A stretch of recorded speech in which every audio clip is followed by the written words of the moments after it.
مجھے ایک صاحب نے سوال پوچھا، کہنے لگے میلاد کس کو منانا چاہیے؟ میں نے کہا اس بیٹی کو منانا چاہیے میلاد جو زندہ ہوتی تھی تو دفن کر دیا جاتا تھا، پر میرے رسول نے فرمایا اب جو بیٹی پالے گا نا میں اس کا بازو پکڑ کے جنت میں ساتھ لے کے جاؤں گا۔ میں نے کہا میلاد اس ماں کو منانا چاہیے جس کا بیٹا گلے میں رسی ڈال کے ماں کو منڈی میں بیچ آتا تھا۔ میرے مصطفیٰ کریم نے فرمایا جنت 7 آسمانے کے اوپر سدرۃ المنتہا کے پاس تھی، پر میں نے وہاں سے کھینچ کے لا کے ماں کے قدموں کے نیچے رکھ دی ہے۔ میلاد اس باپ کو منانا چاہیے جس کی اولاد ڈنڈوں سے مارتی تھی، پر رسول کریم علیہ السلام نے فرمایا سن لو سن لو سن لو، اب جس کا ابا راضی ہوگا اسی کا اللہ راضی ہوگا۔ میں نے کہا میلاد اس غریب کو منانا چاہیے جو بھینس کی طرح بکری کی طرح منڈی میں بکتا تھا، پر مصطفیٰ نے کالے رنگ والے حبشی غلام کو سینے سے لگا کے کہا غریبوں کو چھوٹا نہ سمجھنا، میں اللہ کا رسول جب جنت میں جاؤں گا تو آگے بھی غریب ہوں گے، پیچھے بھی غریب ہوں گے، دائیں بھی غریب ہوں گے، بائیں بھی غریب ہوں گے۔ فرمایا امیر ویٹنگ لسٹ میں ہوں گے، 500 سال بعد جنت میں جائیں گے، غریبوں کے لیے جنت کے دروازے 500 سال پہلے ہی کھلوا دوں گا۔ اسے منانا چاہیے، میلاد منانا چاہیے۔ اور میں نے کہا مولوی سن تجھے پوچھتا کوئی نہ، تیرا ذکر کوئی نہ کرتا، لیکن تو منبر پہ بیٹھا ہے، تو محمد عربی کے نام کا کھا رہا ہے، تو علی کے نام کا کھا رہا ہے، تو عمر عثمان اور ابو بکر کے نام کا کھا رہا ہے، تو حسنین کا صدقہ کھا رہا ہے۔ تجھے نہ تیری کبھی کسی نے برادری پوچھی، نہ کبھی تیرا کسی نے ایڈریس پوچھا، نہ کبھی کسی نے تیری سند پوچھی، لوگ تیرے نعرے لگاتے ہیں، لوگ تیرے ہاتھ چومتے ہیں۔ پھر مان جا کہ تجھے صبح بھی میلاد منانا ہے، شام بھی میلاد منانا ہے، اور تجھے یہ کہنا چاہیے خس خس جنہ قدر نہیں میرا ایتے صاحب نو وڈیائیاں میں گلیاں دا روڑا کوڑا، ایتے محل چڑھایا سائیاں، تیرا کام تھا تیری آنکھیں بھیگی رہتی۔ اور اس بوڑھے کو بھی میلاد منانا چاہیے جس کے بارے میں میرے نبی پاک نے فرمایا سفید داڑھی والے کی جس نے عزت کی اس نے تو رب کی عزت کی، اس نے تو رب کی عزت کی میرے بھائی۔ اس مزدور کو بھی میلاد منانا چاہیے جس کے بارے میں نبی پاک نے فرمایا جو اپنے ہاتھوں پہ چھالے ڈال کے مزدوری کرتا ہے میں نے تو اسے رب کریم کا دوست بنا دیا ہے۔ ہر اس طبقے کو میلاد منانا چاہیے جسے میرے رسول نے عزت عطا فرمائی۔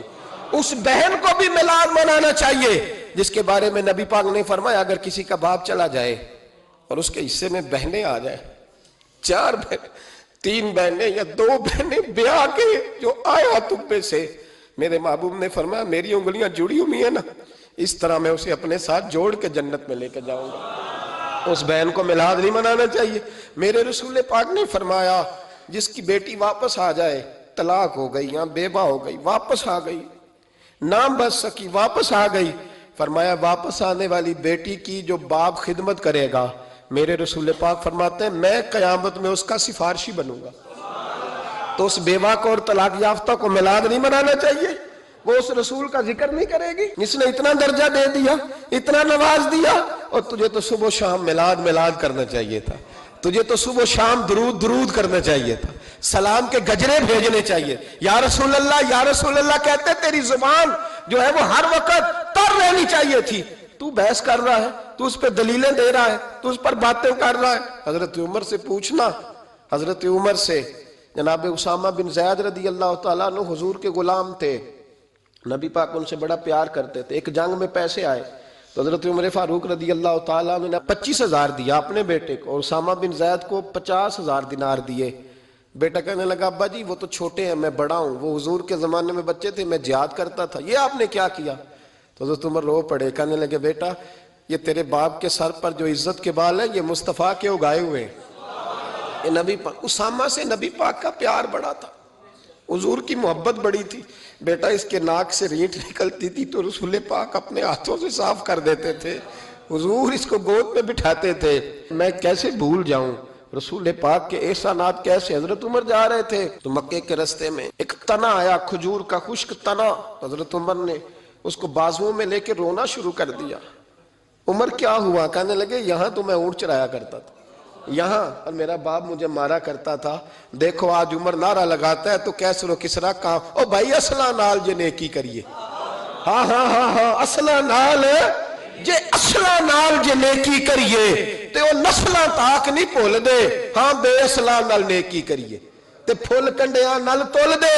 اور سن تیری دنیا بھی حضور کے صدقے بنی اور تیری قبر میں بھی کوئی ساتھ نہیں جائے گا, کوئی ساتھ نہیں جائے گا.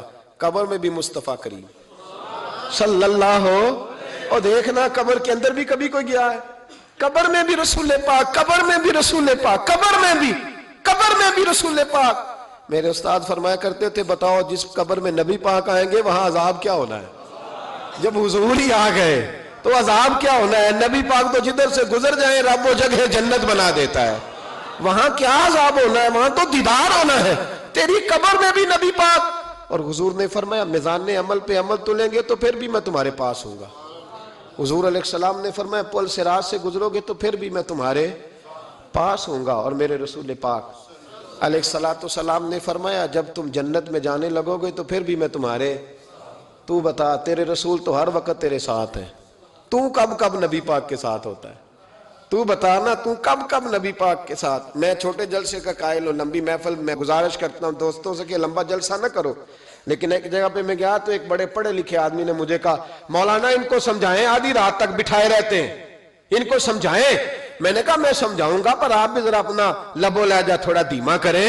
تو پوری رات نہیں نبی پاک کے لیے جاگا اور میرے رسول تو ساری حیات تیرے لیے جاگتے رہے, ساری رات. محبوب نے کیا کہتے ہیں بریلی کے امام اعلیٰ حضرت فرماتے ہیں ان کی مہک نے دل کے غنچے کھلا دیے, وہ جس راہ چل دیے ہیں کوچے بسا دیے ہیں, میرے کریم سے گر قطرہ کسی نے مانگا دریا بہا دیے, دربے بہا دیے ہیں. اور اللہ کیا جہنم اب بھی نہ سرد ہوگا؟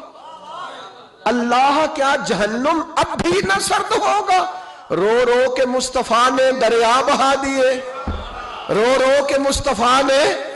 اور پھر کہنے لگے رو رو کے مصطفیٰ نے ان کے نثار کوئی کیسے ہی رنج میں ہو جب یاد آ گئے ہیں سب غم بھلا دیے, جب یاد آ گئے ہیں سب غم. اسی لیے تو ہم کہتے ہیں میلاد کھل کے مناؤ. رسول پاک کا میلاد بہانے کرتے ہیں, بہانے وہ کرتا ہے جس نے کام نہیں کرنا ہوتا, جس نے کرنا ہوتا ہے وہ بہانے. اعلیٰ حضرت نے جو پروگرام دیا وہ بڑا لمبا چوڑا ہے, کب تک کا تجھے کیا بتایا. اعلیٰ حضرت فرما گئے حشر تک ڈالیں گے ہم, حشر تک ڈالیں گے ہم پیدائش مولا کی دھوم, اور مثل فارس نجد کے قلعے گراتے جائیں گے اور خاک ہو جائیں عدو جل کر, مگر ہم تو رضا دم میں جب تک دم ہے ذکر ان کا سناتے جائیں. حضرت عباس سے کسی نے کہا تھا اللہ کی سب سے بڑی نعمت, تو بخاری اٹھانا, فرمانے لگے محمد نعمت اللہ. بخاری ہے بخاری, فرمایا محمد اللہ کی سب سے بڑی نعمت ہے صلی اللہ ہو, یہ سب سے بڑی نعمت ہے. کچھ کہا تو صحیح نہ یار. ایک مجھے کہنے لگا نہیں وہ 9 ربیع الاول کو آئے تھے, تو میں نے کہا 9 کو میلاد مناؤ, کوئی مسئلہ نہیں, 9 کو میلاد مناؤ, کوئی مسئلہ ہی نہیں, ہم تو سارا سال مناتے ہیں, بس 9 کو مناؤ نا بھائی. کون کہتا ہے عید نہیں ہم کہتے؟ میں نے کہا چلو جشن میلاد کہہ لیا کرو, میلاد ہی کہہ لو, یہ کہہ لو. تم نے خوشی منانی ہے تو محفل میلاد کہہ لو, نہ عید کہو, عیدیں 2 ہی ہیں. میں نے کہا نہیں وہ بھی تیری غلطی ہے, میرے نبی نے کہا ہر جمعہ میری امت کی عید ہے. اور قرآن پاک پڑھ, قرآن پاک پڑھ. حضرت عیسیٰ کہتے تھے یا اللہ جب تم من و سلوہ نازل کرے گا وہ دن ہمارے لیے عید کا دن ہوگا. اور سیاستہ پڑھ. حضرت عمر کہا کرتے تھے جس دن دین مکمل ہوا یوم اکملت, جس دن دین مکمل ہوا یوم اکملت لکم, یہ آیتیں نازل ہوئی, تو فرمایا وہ دن ہمارے لیے عید کا دن تھا. یہودی ہمیں کہتے تھے یہ آیتیں ہم پہ آتی تو ہم عید مناتے, یہ بھی تیری غلطی ہے کہ عیدیں 2 ہی ہیں. رب جب بھی کسی کو دید کرائے وہ عید کا ہی دن ہوتا ہے, وہ عید کا ہی دن ہوتا ہے بھائی. ہمارے لیے سب سے بڑی عید یہ ہے, اس لیے کہ باقی عیدیں اسی عید کا صدقہ ہے صلی اللہ تعالی علیہ.